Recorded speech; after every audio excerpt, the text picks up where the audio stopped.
called week 1, game 1, essentially was going to be a problem. Last year is, to me, not complex at all. They had the most injured offense of any team in the league.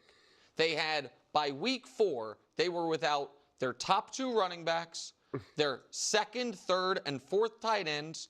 They were without wide receiver 1, 2, 4, and 5, with the only wide receiver there was a rookie in Xavier Worthy. And they were on their second of what would be 4 left tackles. I don't think any of that is likely to repeat itself. And so I think that you are going to have stability from the left tackle position, even if it's not great play from the left tackle position. Rasheed, I think is excellent. I think Rasheed showed at the end of last year, or the end of 2 years ago, and the beginning of last year. Now, we have to see how he returns from the knee injury, but if he stays on that trajectory, and I thought Xavier Worthy only got better and better. So I think that, and I also think, and here's the last point, Greg, that because they didn't win the Super Bowl, they're going to feel like, man, winning all these close games, which I had no problem with and I thought was fine, that's maybe not a validation of that's a fine way to go about the season. But, you know, had they won the Super Bowl and they won 3 in a row, you can't argue with anything. But they didn't, and they got their asses kicked. So, yeah, I think KC will look much closer to the 2022 numbers than the 2024 numbers. Yeah, I expect the return of the high-flying offense. I really do, because I think it's something that Patrick Mahomes wants. I think it's something that they all were anticipating and expecting to put on display this year. And Rasheed Rice, a huge part of that. If he comes back and he's healthy and he's anything of what we saw ending a couple years ago, Xavier Worthy obviously took another step. Hollywood Brown, we saw what he made the offense or assisted the offense to look like once he got back in the fold. They got all the makings. I don't care what Travis Kelce does or does not do.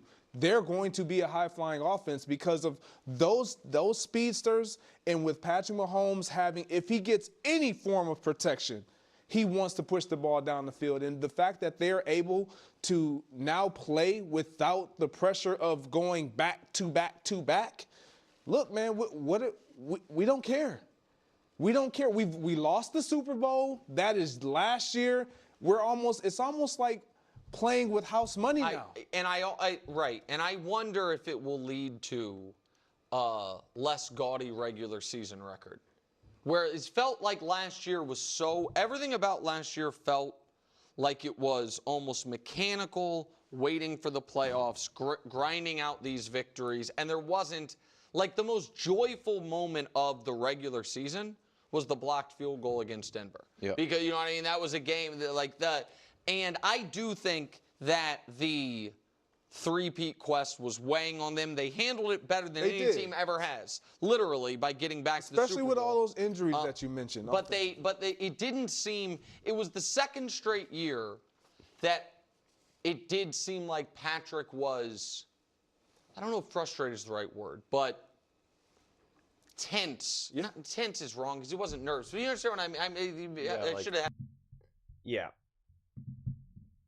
I love the contradictions here and the inconsistencies, talking about how injured this offense was, but yet you never want to grant that to Brock Purdy when his team was dealing with just absolute endless injuries as well, or if Jalen Hurts had to play a game without A.J. Brown and Devontae. I mean, it's just, it's just pretty funny. And then also talking about the Kansas City Chiefs winning in 23, but you want to say that he had not a great team, no one on offense, but then you go and say, well, I think Rasheed Rice is excellent, something that I remind Kansas City Chiefs fans all the time, and they say, how I used to say that Nick would always say it's Rasheed Jerry Rice or whatever, and people would say, he never said that, and it's like, he just said in this very clip, he thinks Rasheed Rice is excellent.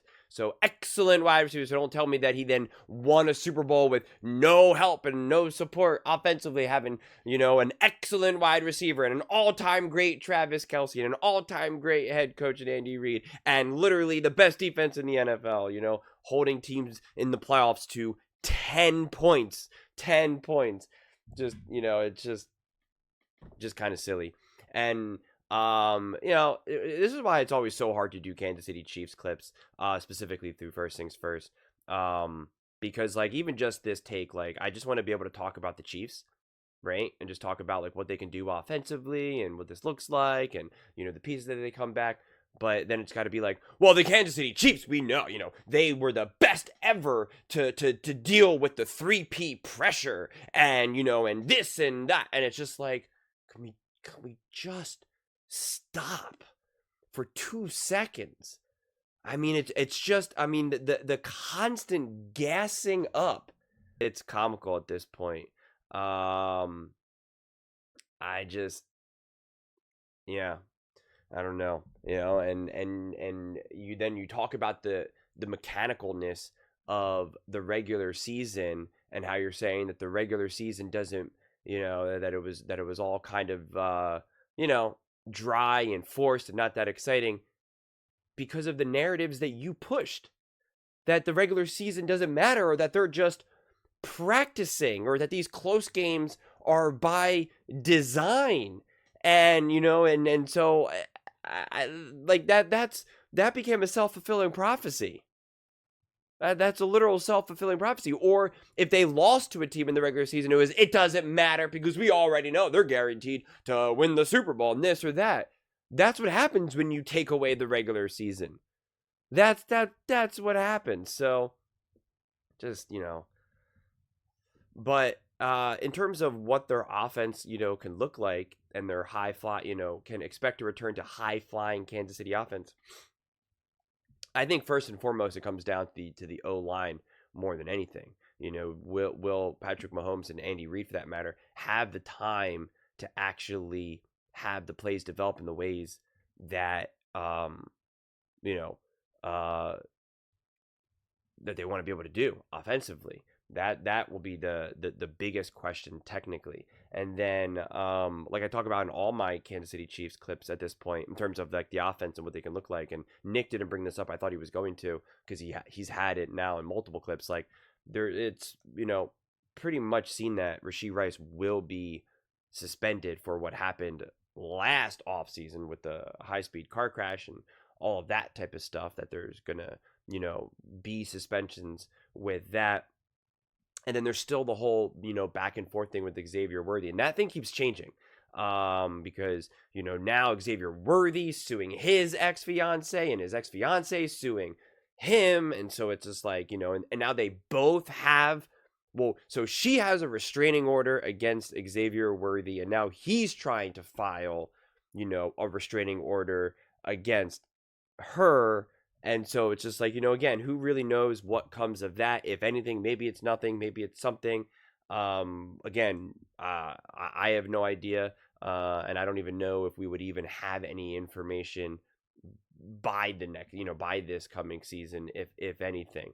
The only thing that I pointed out in any of my previous video when talking about this is that in order to get a like a restraining order, protective custody, whatever the heck it's officially labeled as in Texas, you have to show like actual evidence that you are in danger. You can't just say, I want a restraining order, from this person, and then the court's like, okay, no problem, here you go. Like you actually have to give them legitimate evidence as to why you're in danger of this, from this person.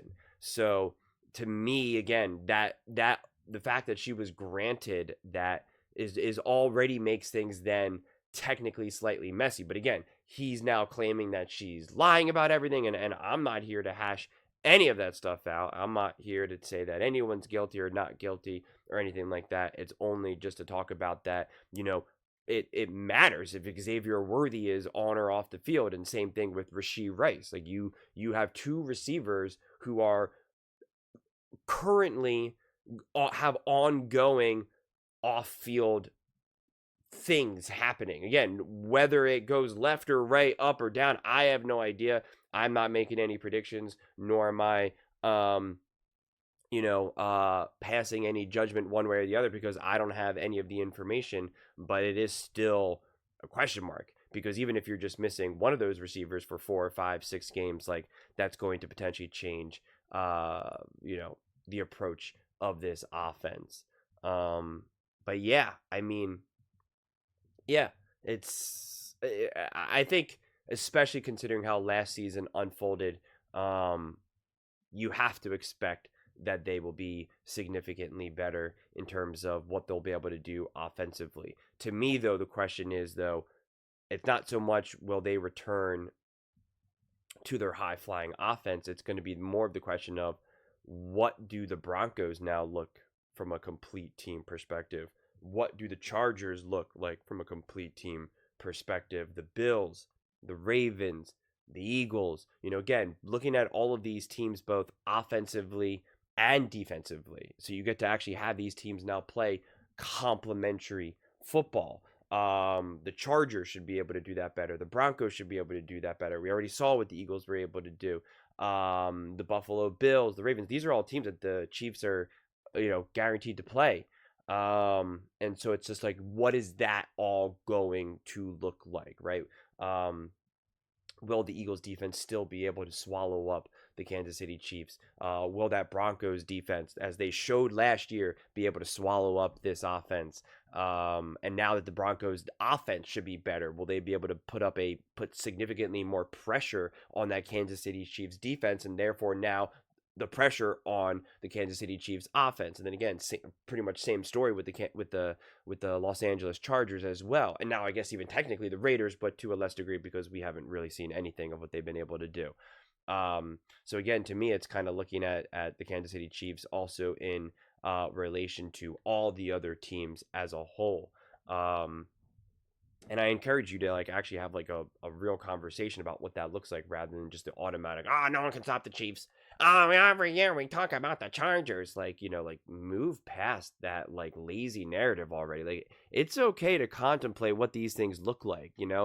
It's okay. You told yourself all the lies last season and it didn't work out. So it's okay to actually just have real conversations about the Kansas City Chiefs and how you think the season could unfold, and what does it look like for Patrick Mahomes, and where things went wrong, and where can they fix things, and what will it look like against the Broncos, on the road in Denver, rather than just automatically saying Bo Nix is trash and the Broncos are never good. And same thing with the Chargers. Every year it's the Chargers, they're going to win. That's not what anyone's saying either, but it's okay to admit, things are changing. Things are changing, and it's okay to admit, it looks like Rashee Rice may be suspended. It's okay to have to acknowledge those things, and that the O-line might not be perfect, and maybe it will be. And maybe they will win. And again, it's not, none of these things are coming from places of doubt. They're coming from places of let's just have a conversation about what we see in the reality of the situation, rather than the automatic 100% undeniable, unshakable confidence that this Kansas City Chiefs team is never going to lose a game, and they're only going to win, and they're unstoppable because they're excellent in every aspect in all of football, and it's just automatic, going to the AFC Conference Championship, gonna win that, go to the Super Bowl, and there's no doubt, because y'all had that take last season and it didn't work out. You had that take going into the Super Bowl. Nick couldn't even conceive of anything short of the Kansas City Chiefs playing an awesome game. And he couldn't conceive that the Eagles would be able to play as great as they did. And that was earth-shattering. That's what happens when you keep telling yourself lies and comforting truths, rather than seeing the reality of the situation. So, I mean, when I was watching this clip, I was like, I honestly just might want to turn this off, because I was like, I don't even really feel like having this conversation. But I would love to get back to a place where we could have real, honest conversations about the Kansas City Chiefs. That's what I would love to do. So we could talk about the Chiefs just like we talk about the Philadelphia Eagles, the Baltimore Ravens, the Cincinnati Bengals, the Buffalo Bills. We can have real, grounded conversations about them. We could talk about the good, the bad, the mistakes, the praise, the negatives. the future thing, the future, competitiveness of the division, whatever it may be, we could actually talk about the regular season and we can actually acknowledge, week 5 is an important game for the Kansas City Chiefs. They gotta beat insert this team. We can get back to reality. That is my true hope. True hope. So we can just get to just real sports conversation surrounding the Kansas City Chiefs rather than just nonsense. And so my hope is it starts today. It starts today. But those are just my thoughts. I'd absolutely love to hear yours. What do you guys all think about the Kansas City Chiefs and Patrick Mahomes and Andy Reid and that high-flying offense? Do you think they're going to return to form? Let me know in the comments below. I read every single comment. It's whether you agree with me or disagree with me. Either way, let's get in some discussions. Let's get in some fights. But ultimately, let's just have some fun. And please do consider subscribing. We are building an amazing community here, and I absolutely love to see you part of it. I want to build something that we all genuinely feel connected to. Something that we're really excited to be part of. I think we're well on our way to doing it. And please don't forget to give this video a thumbs up, as it really does help with the visibility and the algorithm. Thank you so much. See you next time.